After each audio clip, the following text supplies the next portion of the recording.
let's go. All right. So, welcome back to Oral Alchemist. We got a lovely, lovely singer today.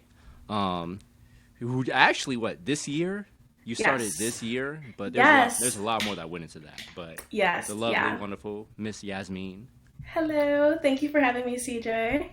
my pleasure. Real quick, let's talk about just like a real quick primer for your background as an Yeah. artist and a person.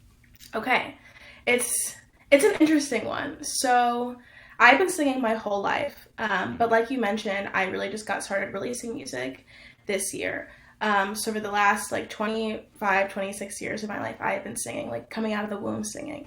And I say that because like I'm Jamaican and I'm Filipino, and Hmm. Filipinos love to sing. Like they really love karaoke. So I just grew up doing karaoke with my family. And then one day, my mom was like, "Oh, like you could kind of sing. Like we should put you in some voice lessons or something." Um, and she put me in voice lessons at like the local music school. I was very grateful that they were able to help me have that. And the funny thing is like I got paired with this teacher. They didn't ask or anything. I don't really know how it worked, but I got paired with this teacher, Hmm. and she started teaching me opera.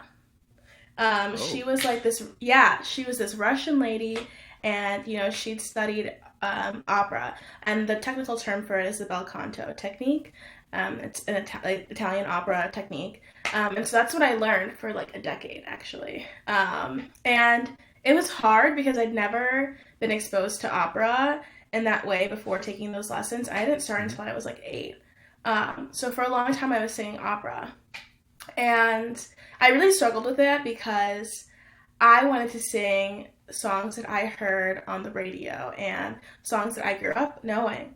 But if anybody that's watching this has studied opera or listened to opera and wondered, oh man, they do something that's so cool, that when I name that technique, it's because it is very, very different than techniques you would use for other types of popular music. Hmm. And a lot of times you're kind of taught in opera that any way of singing that's not the bel canto technique is actually incorrect, which for a long time I really struggled with because like how could that be, right? Like how could Yeah. all these artists that I love and have amazing voices be singing this incorrectly? What do you mean?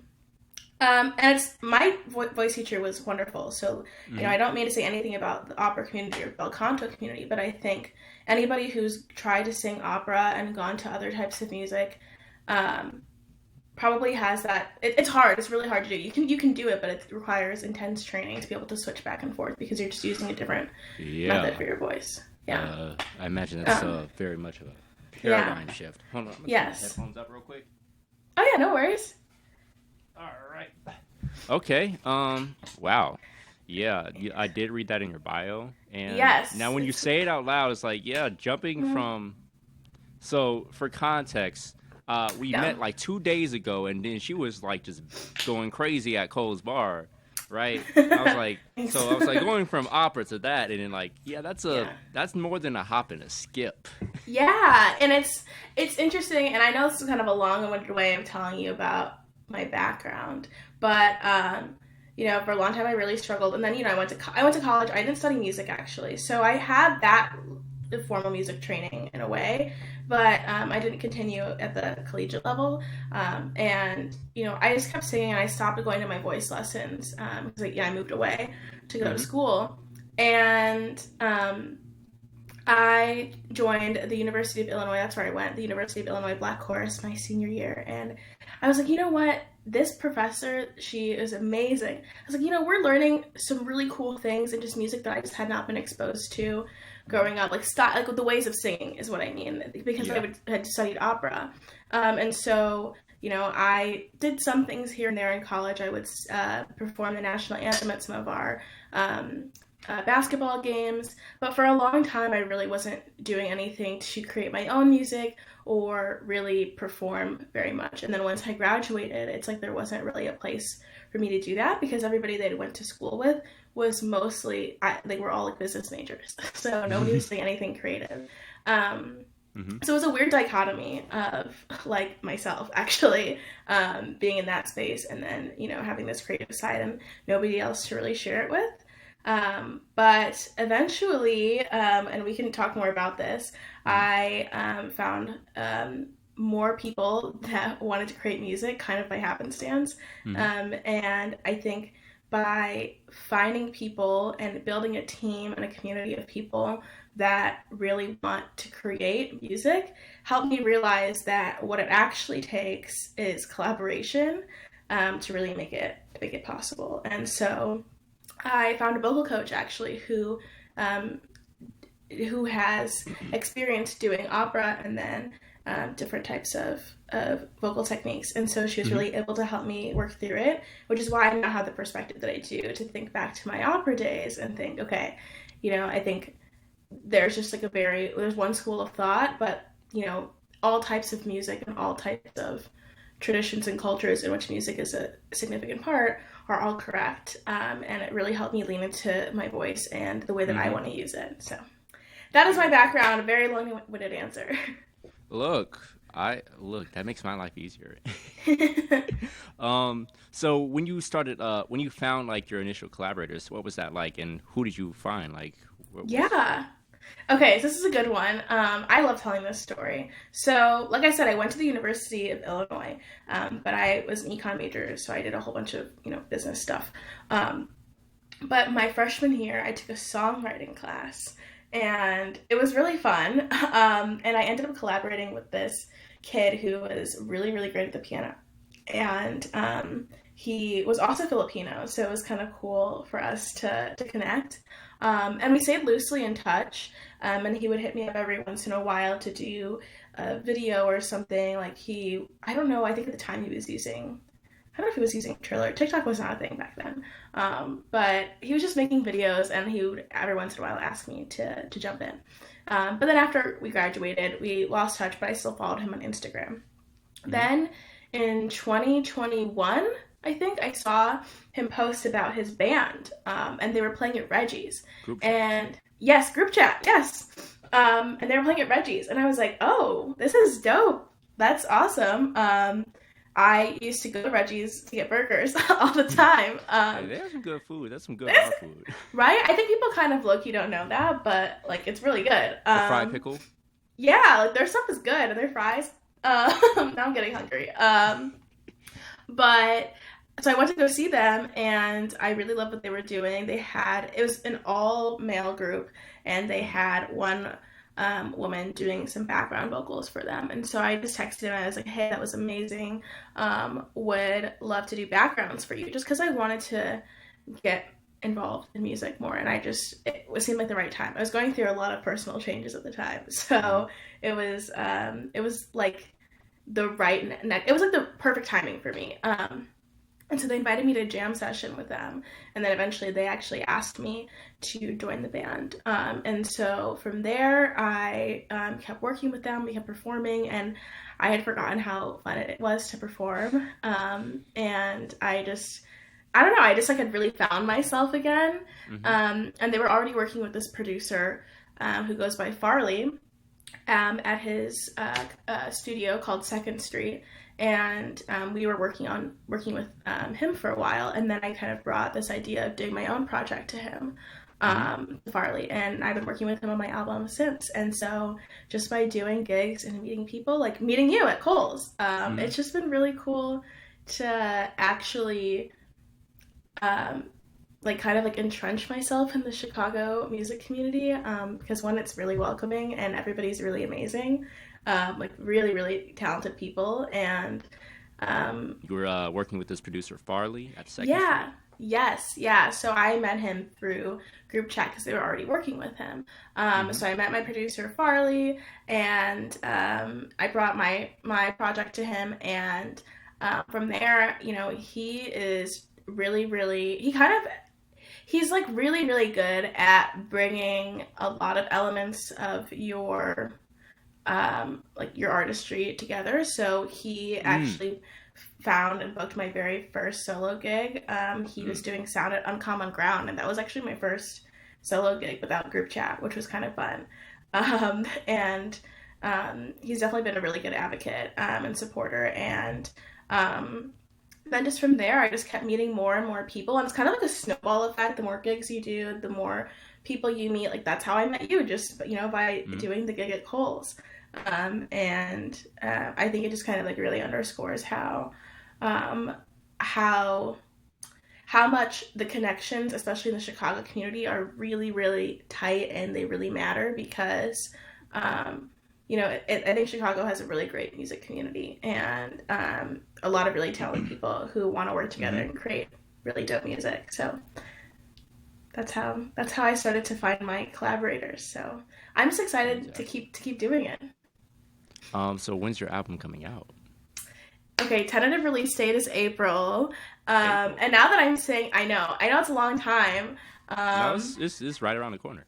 It's right around the corner, and it makes me nervous to say that out loud. So, if I renege on that, that's my business. Public record. That's my business if I renege on that, okay? But the ideal date is April. But I kind of believe also that the art takes as long as it takes. And I actually watched one of your clips on your Instagram page today that was about the cohesiveness of your message and your project as an artist. And I think that would be the only thing that would make me delay that, because that's what I've been thinking about now, is like how to make sure that it's saying what I want it to say. Do it right, not twice.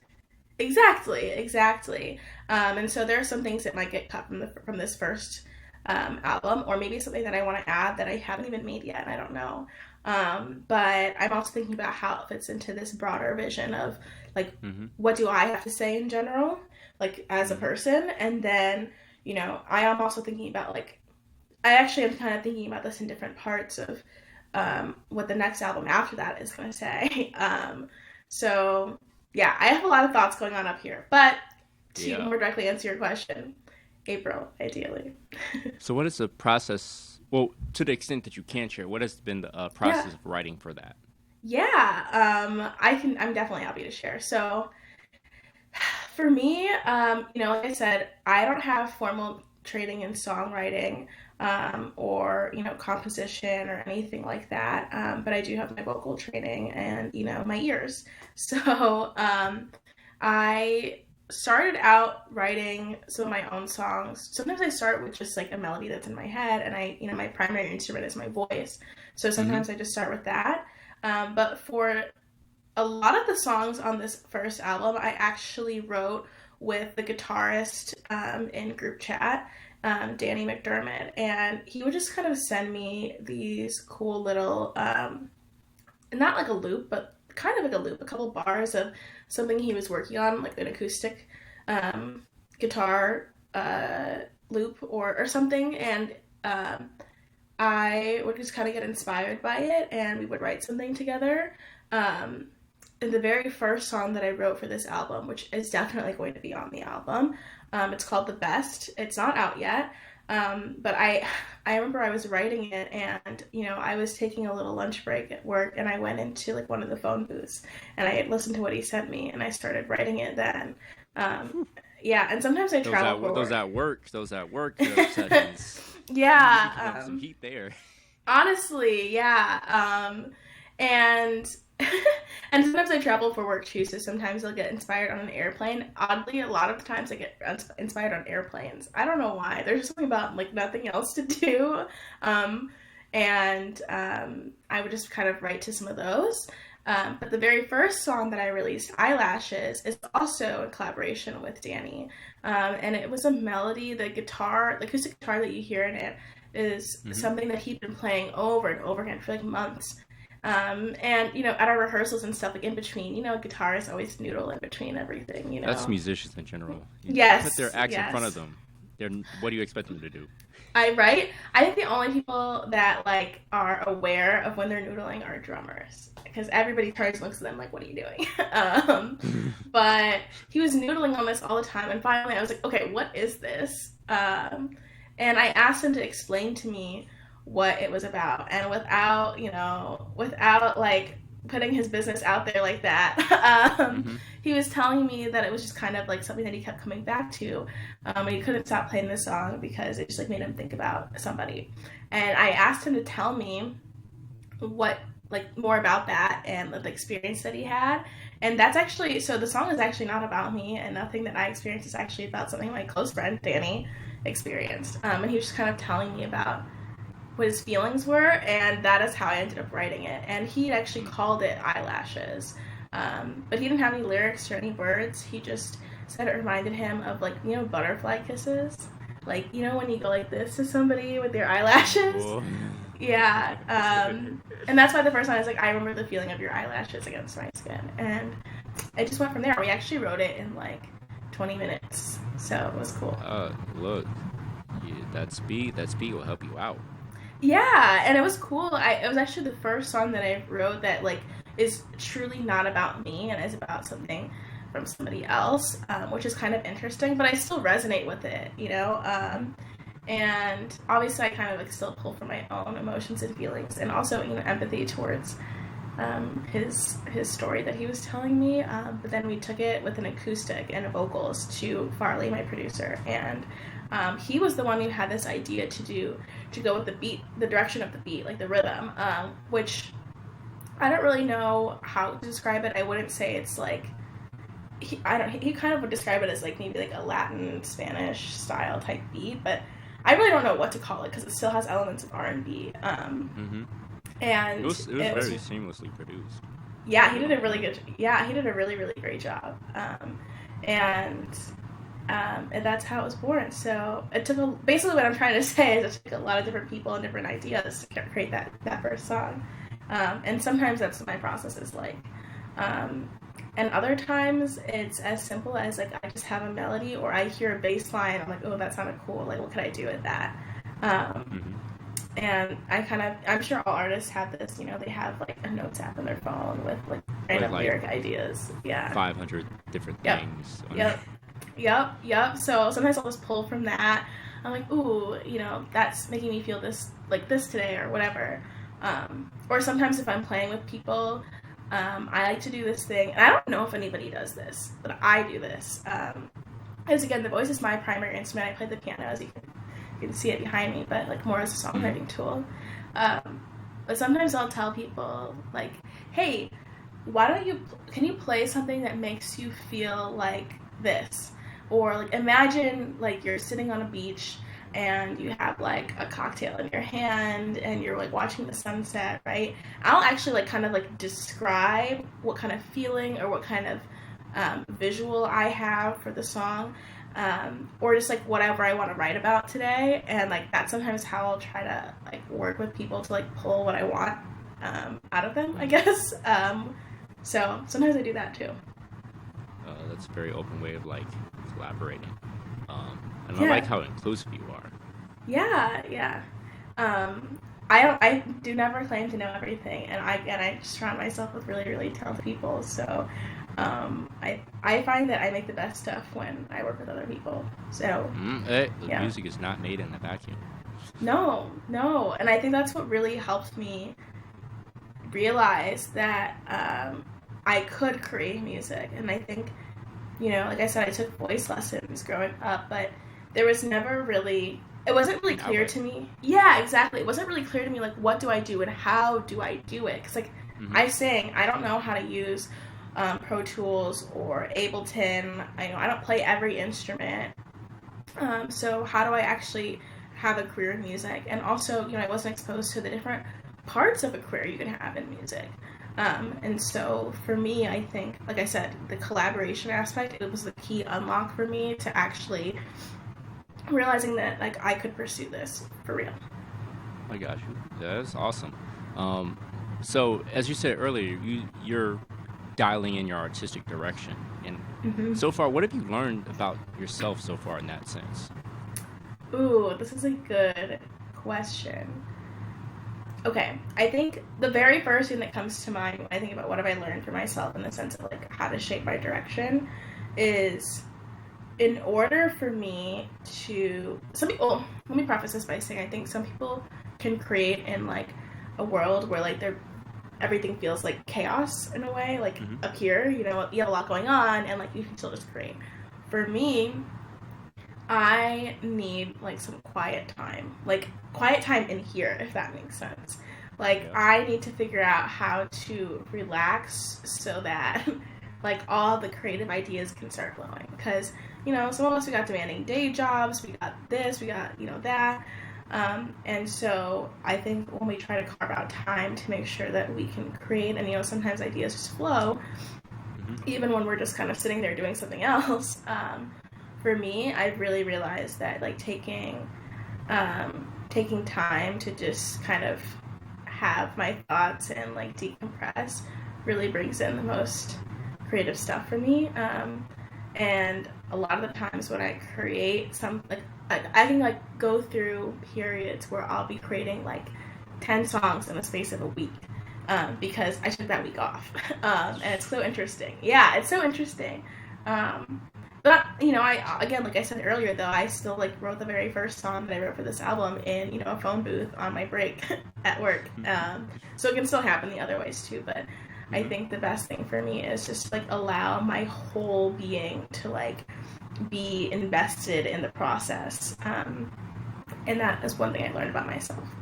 The other thing I learned too is that I really like experimenting with different kinds of sounds and vibes. And part of why I said the release date is tentatively April, and the only thing that could change that is if I change, you know, what I think fits the creative direction or what I want to say, is Yeah. because there are a lot of songs, and you, when you saw the show, you know, we advertised it as like a time to cry and be in your feels. And so you didn't hear the last song that I just released, The Right Way, which is super upbeat, very fun, very funky. But like it's kind of like they're very different vibes. Mm-hmm. And so I just am trying to figure out how to make sure that I am, how do I say this? That I am creating something that you know the people who are listening to me, the people who follow me and like are invested in what I have to say can also make sure they still relate to. Mm-hmm. But what I realize is that like I'm just kind of writing about my life, I guess. And I mean, else you supposed to do? right, what else am I supposed to do? And I don't know it's why it's been so hard for me to like really like let that sink in. I'm like, you know what? These things that we all go through in life are not as like isolated as we think, and they're actually probably more universal than we think. And you know, if I'm going through it, chances are somebody else has gone through it too. And just because I wrote one song about like having a really good time and another song about you know being really sad in a situationship doesn't mean that somebody else can't relate to the same person can relate to both those things. If I can relate to both, that Oh means somebody yeah. else can. Yeah. Yeah. So Yeah. yeah, basically what I'm trying to say is I've learned to like let all parts of myself be a part of the music and to let that come out however without trying to like police like oh I need to stick to this or I need to stick to that, because I think as long as I keep myself in it, it's all gonna have be cohesive. I got you. Mm-hmm. That's begs the question. So, if I were just like a rando coming up, first time I see a show or I see your Instagram or hear some Mm-hmm. music, like in a like a Spotify playlist or anything, Yeah. like that first impression, who do you think? Where's your? Let me say it in this way that makes sense. What kind of artist are you building yourself up to be? Like, who are you as an Ooh. artist? That is a really broad, bold, and big question. Who am I as an artist? I am an artist that really just wants to connect and create an experience for people where they can both laugh and cry and dance all within the same like 20 minutes. Because that's kind of I know that sounds crazy, but So that's like manic, depressive, hippie, yeah, maybe a little bit. Yes, but it's gonna be exactly. fun. But it's gonna be fun. It's gonna be fun. And and you know because it's like those are all feelings that we can feel at any given moment. Mm-hmm. And I think like what I've learned about like the seasons of life as I'm, you know, navigating my mid 20s is Mm-hmm. that like everything has a season And I just want to be an artist that that people can like turn to and say like, okay, cool, like, you know, she understands what I'm going through, because like yesterday was great and today it was not great, but tomorrow might be better, or it might also suck, but we're gonna have a good time anyways. Um, Ugh, so technology. as you were saying, um, well, what you said really begs the question: who are you as an artist, Yeah, and what kind of artist do you want to be? the artist that anybody who is where life is lifing can turn to, because when you come to a performance or you listen to my music, in Mm-hmm. that same 20 minutes you will laugh, you will cry, you will dance, you might even call your mom, you might think about calling your ex but you won't, okay, all the things, um, because I think that's universal, right? Like, Mm-hmm. you know, yesterday sucked, right? But today, like, I woke up and I hopped up out of the bed, I turned my swag on, you know what I mean? Mm-hmm. And tomorrow I gotta go to work again, right? And I think um, it's for anybody, whether or not you're the same age as me, going in your mid 20s, or in your 30s, your 40s, and you're just kind of like navigating through the seasons of life. I just Mm-hmm. want my music to be something that people can turn to for every season of life. Oh yeah. Yeah, Look, bro. It's like yeah. no matter how old you are, you can always enjoy a nice, pretty sky, some good weather. Exactly, You a good weather exactly. artist. Yes, Look. yes, and a good weather artist, also a set a timer and cry artist. Like all those kinds of things. So that's really what I want to be, Mm-hmm. because I think as artists, when we're or creatives in general, when we're defining like who we want to be, what do we want to share, what do we have to say. The truth is, I can only share the things that I've experienced and the Right. lessons I've learned, and I'm still learning. And so my audience is just going to grow with me, honestly, because that's the only way I know how to do it. I don't. And so I'm going I through it. mean, the other way to do it is just full of cap. So. Yeah. And like nobody really knows what they're doing or what's going on. And so I just have to believe that, like, I am not the only one, right? I'm not the only one who doesn't really know everything.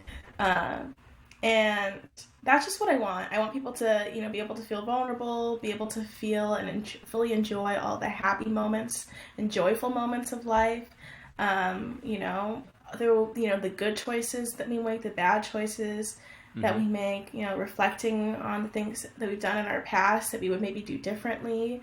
Like, you might hear me sing about the same topic twice and I'll have a different opinion, right? But like, that's because we're growing through it. Mm-hmm. So that is really what it's about. It's kind of like the changes and seasons of your life and like different stages of metamorphosis. That is beautiful. Glad we had to run it back. Yeah. Um.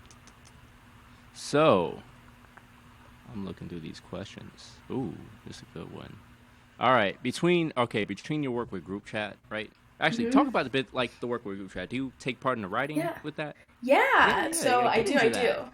Yeah. Okay. So right now, Group Chat has one album out, which I was actually not a part of. When I joined the group, they'd already been formed for like a year ish, maybe a year and a half. Mm-hmm. And so they put an out. They were already putting an album out. But the last song that was released, Heartstrings, is the very first song that I wrote for Group Chat. And I wrote that one also on an airplane, actually. On an airplane. Yeah, really weird.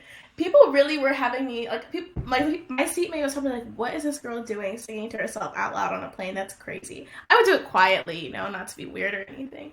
But, so yeah, so with Group Chat, I write, I sing. There's another lead singer as well. Mm-hmm. His name is Justin Jacobs.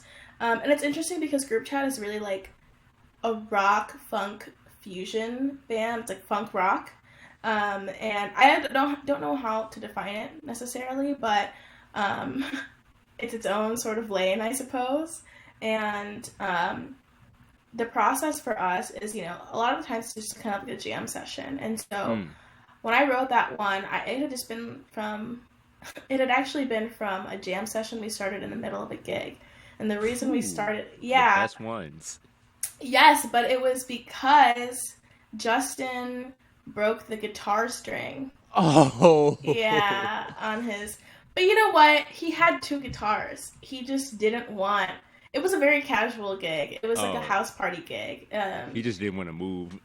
He restrung his guitar. Restrung it. Oh my word! So you restrung That's it in the middle of the gig. Yes, yes. We were all looking at him like, bro, what are you doing? What are you on right now? He really wanted to use that guitar. Oh, okay. Um, and so, because it was a very casual gig, it was a free gig. We did it for somebody's backyard party. It was like Mhm. a friend in the band.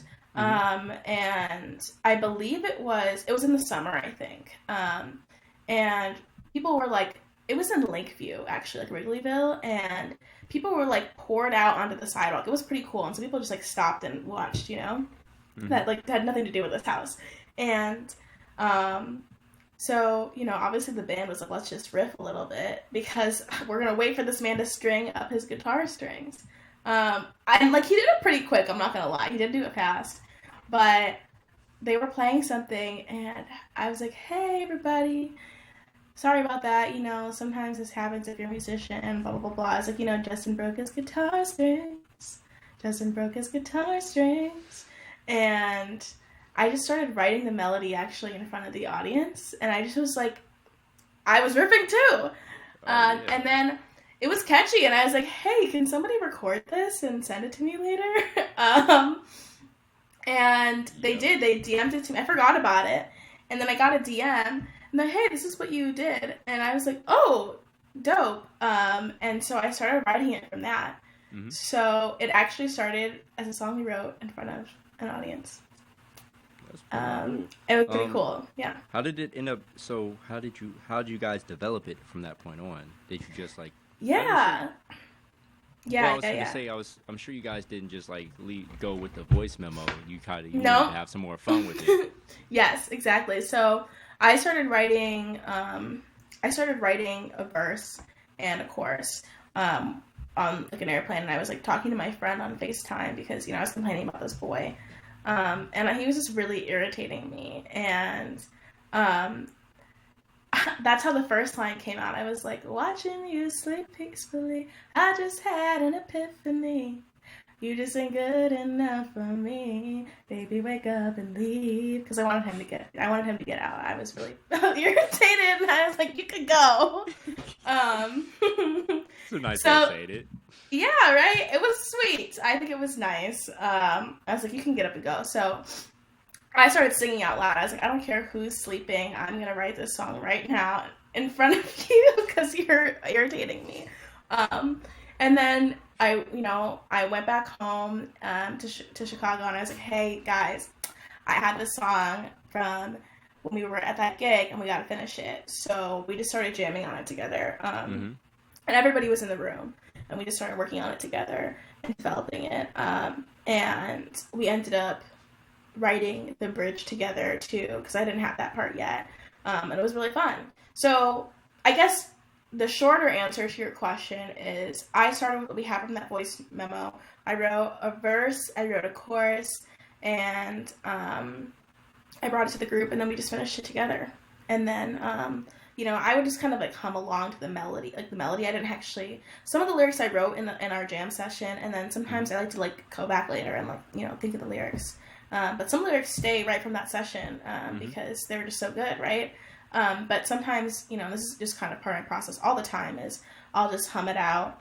Sometimes I will have the lyrics already, and I'll just start, all of the lyrics that I want to say inform whatever melody I'm choosing sometimes, Mhm. which I don't know how common that is. But it ended up being a really fun process for us all to write, and we all just kind of were like, yeah, this sounds dope. Oh, Yeah. double dope.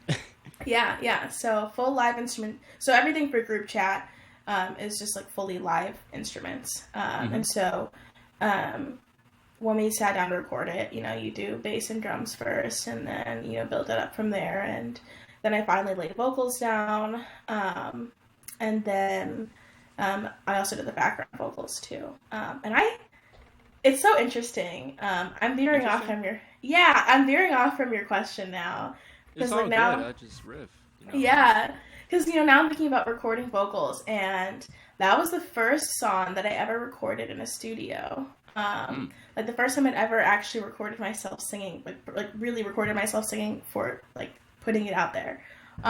Um, and so the cool thing was that like Farley, I had gotten to know him over time, and so our sessions are really fun actually, and I really love working with him to produce and record vocals. We communicate very seamlessly, PB&J. and yeah, really, really and truly, it's really a good time. And I um, I spent a lot of time um, like comping my vocals and like really going through every single detail of like which take did I have this type of emotion, and like, oh, you know what, I never thought about putting this kind of feeling or emotion into it, but it came out in this take, so like let's do like that word or that line like that and Mm-hmm. take that take. And the cool thing for me is like I'm a live performer first, because I Mm-hmm. said I didn't start making music. I didn't start, being a musician by making music. I started by performing music. Right. And so performing music live is very different than having the opportunity to record something again and again and again, to get Yeah. exactly what you want. Yeah. So I've been learning a lot about how to perform for the booth and how to perform, Yeah. versus performing for other people. Yeah, Yeah. It's a um, different beast. it is. It is. And so I've been learning a lot about that. Um, but it's been a lot of fun, and honestly, I really love being able to play with different things and create like a really different texture or feeling in the vocal booth than I would live. And then it gives me free range to really make my live performance feel like something different. And so for Heartstrings, I was still learning how to record. Right, it was my first Mm-hmm. time. And so now, as I've gone through and recorded more and more for my own album, Mm-hmm. it's been really interesting to just like take the version I have in the studio and transform it. Um, when my song "The Best" comes out, you'll hear that in the studio version everything is in the same key, but in a live version I actually do a key change, to kind of create something different. Ooh. Yeah, yeah. Ooh. So it's just been really fun to do that and like to think about, okay, how do I want this to live indefinitely, like Mm-hmm. in perpetuity, because like that's what I want people to come back to. And then, what kind of experience do I want to create when we're in a live setting? Mm-hmm. So it's been really fun to do that. Fantastic. Um, Man, I would love to see you with the band though. Yes, we're Yeah. working on it. We're working on it. Um, I know it's a lot just getting like people in the same room for like a mm, rehearsal. okay, okay. Yeah, and I'm still learning that too, because I think the cool thing about being in a band where it's like we're all creating this thing together is like we all have our. It's good and it's bad, right? Because every creative person wants to like insert their stuff into the music and into the DNA of it. Mm-hmm. But it's like almost easier when you're already a band and you're creating something as a band, as opposed to like, okay, now I'm this like independent artist, me, Yasmine, and I want to bring people into this music that I've already started to create some of it, Yeah. and how to make sure I get people one invested, and then also like how do I transform this? And like, people are looking to me now for all the answers in the direction like, Mm-hmm. what do you want, Yasmine? And being really clear on like, okay, what is my vision for this live performance? Like, what kind of set do I want to build? For like for one option versus a set for like maybe a smaller venue, a set for where I'm opening, like I said, like for Cole's, we had advertised it as like a session for crying. So I brought all of my tearjerker songs together, Mm-hmm. and left some of the other ones The bops. You just back in left the yeah. bops and left the and brought the sobs. Yes, I like that. Left the bops, brought the sobs. Um, so I think that's one of the things I'm really learning, and I think Mm-hmm. that's kind of like it's been a stretch for me to like really really step into that, and I think like I have the knowledge and tools because I wrote it, right, but Mm-hmm. to really like step into the role of like directing that, and then telling other people like what do I want you to play, which is Mm-hmm. interesting. um, But like you said earlier, I really like a collaborative approach, and I want people to bring their own like You're bringing them idea. there for a reason. Yeah, exactly. I want them to bring their own experiences and feelings into the music and what we're creating. Um, and I don't know, it's just been a really fun journey to have that experience and to just kind of figure it out as I go along. That's great. Uh, well, we'll do one more question. Okay. Uh, so what are you working on to add some? You told me about you're just working on like both like your directing and leadership. You know how Mm-hmm. to switch between performing for a stage and a booth. But specifically for your writing, how are Mm-hmm. you honing your craft there? Ooh, that's a really, really good question. I'm gonna drink a little water first. Do what you got to do. The cold is kicking my butt. It's Well, dry because like you have the heat on, and as hmm like singers, you have to keep it like really humid. Gotta keep your vocal you got to cords, keep them pipes in hydrated. good condition. Exactly, hydrated. Um, okay, so you were saying like, what do I do to really hone my craft of songwriting? Mm-hmm. Um, I've been trying this thing where like I write something every day. Mm-hmm. Um, I think life can get busy, and I think I used to be in this mindset of like, well, yeah, I'm gonna write when inspiration strikes, but I actually am learning that that's not always the right way to go. Obviously, when inspiration strikes, it strikes, right? It strikes But hard. exactly, but sometimes constraints can also build a lot of creativity. Mm-hmm. So, it's kind of like any other thing you want to get really good at. You have to do it and practice it often. And not every single thing you make is gonna be like is gonna make it to the cut. But it might be something that inspires you to do something else. Um, and I think like just doing it every day is what's helpful. Um, the other thing that I do is I just listen to a lot of different types of music, like all different types, which for me is helpful because I think it gives me one, maybe different ideas for how I want the flow of my lyrics to feel or sound to switch things up while still keeping it in my own voice, right? Like, Mm-hmm.